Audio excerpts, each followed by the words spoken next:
আজকে গল্প হচ্ছে এটাকে নিয়ে। হ্যাঁ, শোনো তাহলে শেষ পর্যন্ত। আমি তোমাদের সাথে শেয়ার করছি এটা। আগে না পাড়ায় দাওয়ায় বসে এতে বসে সবাই সবার সাথে গল্প করে। এখন না সোশ্যাল মিডিয়া হয়ে গেছে, কেউ কারোর সাথে গল্প করে না। তারা এই ফেসবুক এইখানেই বলছে, এখানেই শেয়ার করছে। আত্মীয় স্বজনদের সব ব্লক করা, এটা কেউ শুনতে পাবে না। শেয়ারটা কাদের সাথে করবো? আত্মীয় স্বজনরা বলবে নিয়ে নিয়ে মর মর, মজা মজা পাবে। সবার জীবনে যন্ত্রণা আছে, আমারও কম বেশি আছে, সবার আছে, কেউ যন্ত্রণা ছাড়া নেই। তো তোমাদের একটু পরে দেখাবো গাছতলায় আমি ভেন্ডি ফেলে রেখে এসেছি, পটল ভেন্ডি। একটা সময় শুনতাম ভেন্ডি উনি খেতে খুব ভালোবাসে। আমি বুঝতে পারলাম না 3-4 দিনে 2 দিন রাত্রে অমলেট করেছে, বাট ভেন্ডিটা ভেজে রান্না করেনি। আমি বুঝতে পারলাম না, আমি ভাবলাম না ভেন্ডি পছন্দ করে না।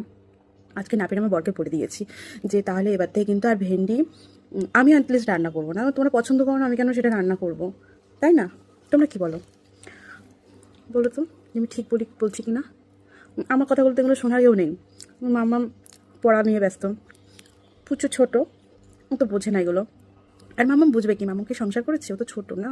যতই না মানে পড়াশোনা করুক না, ও অত বুঝবে না। যারা সংসার করে তারাই একমাত্র এই কথাগুলো বুঝবে।